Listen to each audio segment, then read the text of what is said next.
Good evening. Welcome to the Daily Mirror News Roundup. You're with me, Tamara Pereira. Let's take a look at the headlines.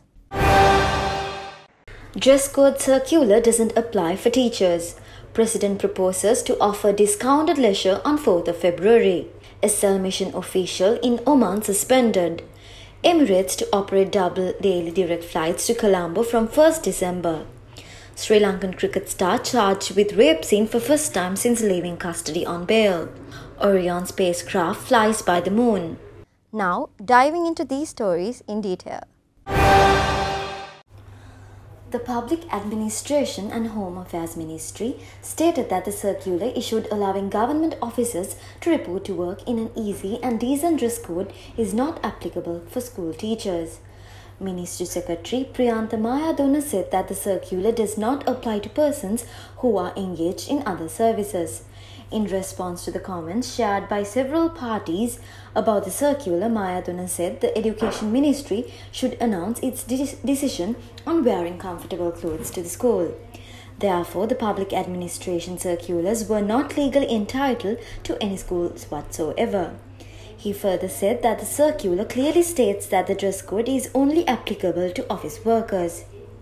The government has approved free entry into all national parks, botanical gardens and leisure parks in view of the 75th Independence Day, which falls on February 4, 2023.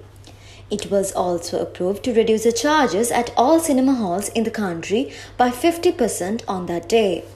The proposal in this regard was presented by President Ranil Wickremesinghe. Ministry of Labour and Foreign Employment Manoj Nanayakara told Parliament that an officer attached to Sri Lankan mission in the Oman who has been involved in human trafficking racket has been suspended and will be brought back to Sri Lanka. The minister said this officer will be arrested no sooner he arrives in Sri Lanka.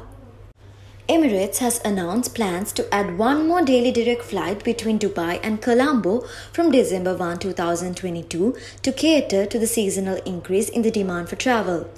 The additional services EK648, EK649 will increase the number of daily flights between the two cities to 3, including 2 direct flights and 1 operating via Maldivian capital Male.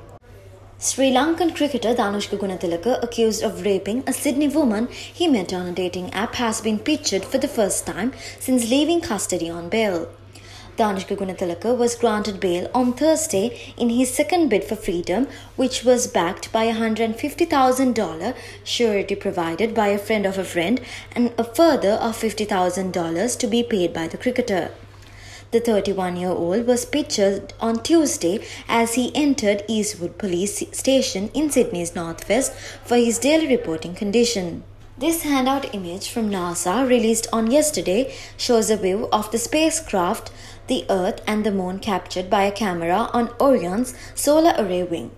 Orion was making its outbound powered flyby of the Moon as part of the Artemis I mission, approaching within 80 miles of the lunar surface. For further details on these stories, visit our website www.dailymirror.lk. You're with me, Tamara Pereira. This was the Daily Mirror News Roundup.